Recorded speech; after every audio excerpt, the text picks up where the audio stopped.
बिस्मिल्लाहिर्रहमानिर्रहीम।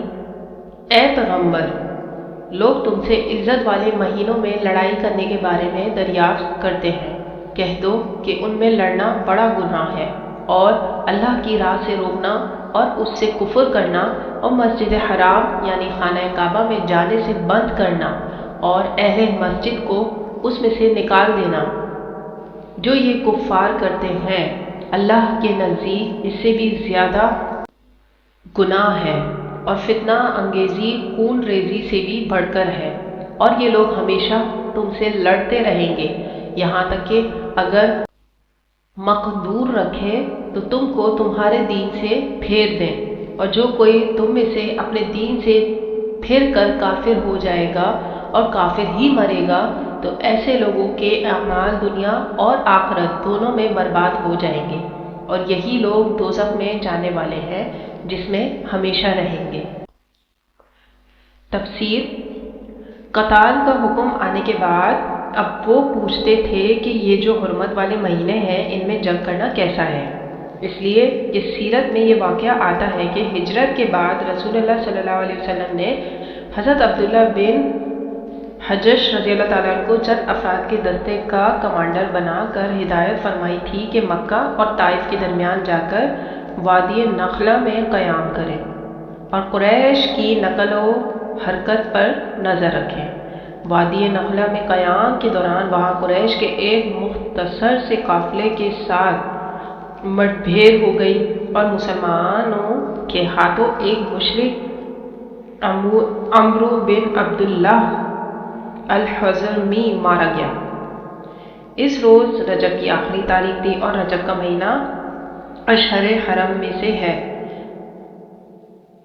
ये हिजरत के बाद पहला खून था जो मुसलमानों के हाथों हुआ। इस पर मुशरिकीन ने बहुत वावेला किया कि इन लोगों का क्या हाल है, बने फिरते हैं अल्लाह वाले, रसूलुल्लाह सल्लल्लाहु अलैहि वसल्लम वाले, दीन वाले, आखिरत वाले, और उन्होंने हुर्मत वाले महीने को बट्टा लगा दिया, इसमें जंग की। तो ये दरअसल अल्लाह ताला अपने उन मोमिन बंदों की तरफ से गोया खुद सफाई पेश कर रहे हैं।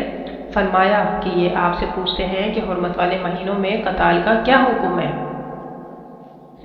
तो अल्लाह ताला ये आयत फरमा रहे हैं, ये वो संगीन जुर्म है जिनका इर्तिकाब मुशरिकीन मक्का की जानिब से हो रहा था। यहाँ फरमाया गया कि ये सब काम अशहर हरम में जंग करने से भी बड़े जराइम हैं, लिहाजा इनके सद्देबाब के लिए अगर अशहर हरम में जंग करनी पड़ जाए तो कोई हर्ज नहीं।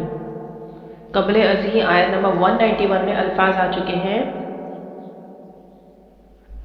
फितना हर वो कैफियत है जिसमें साहिब ईमान के लिए ईमान पर कायम रहना और इस्लाम पर अमल करना मुश्किल हो जाए। आज का पूरा मुआशरा फितना है, इस्लाम पर अमल करना मुश्किल है। हराम खोरी के रास्ते खुले हुए हैं, अकल हलाल और इस कदर मुश्किल बना दिया गया है कि दांतों पसीना आए तो शायद नसीब हो। निकाह और शादी के जायज़ रास्तों पर बड़ी बड़ी शर्तें और कद्र अनी आयद है, जबकि नाजायज़ मरासिम और जिना के रास्ते खुले हैं। जिस माशरे के अंदर बातिल का गलबा हो जाए और हक पर चलना मुमकिन ना रहे वो बड़े फितने में मुब्तला है। बातिल का गलबा सबसे बड़ा फितना है, लिहाजा फरमाया कि फितना कत्ल के मुकाबले में बहुत बड़ी शय है। वला यज़ालूना युक़ातिलूनकुम हत्ता यरुद्दूकुम अन दीनिकुम इन इस्तताऊ, यानी कि वो तो इस पर तुले हुए हैं कि तुम्हें तुम्हारे दीन से फेर दें। यहाँ मुशरिकीन मक्का की तरफ इशारा हो रहा है क्योंकि अब ये ग़ज़वा बदर की तमहीद चल रही है, इसके बाद ग़ज़वा बदर होने वाला है। इसके लिए अहले ईमान को ज़हनी तौर पर तैयार किया जा रहा है और उन्हें आगाह किया जा रहा है कि मुशरिकीन की जंग का मकसद तुम्हें तुम्हारे दीन से बरगुज़श्ता करना है। वो तो अपनी भरपूर कोशिश करते रहेंगे कि अगर उनका बस चले तो तुम्हें तुम्हारे दीन से लौटा कर वापस ले जाएं। वमन यर्तदिद मिनकुम अन दीनी, और इसी हालत में इसकी मौत आ गई कि वो काफिर ही था।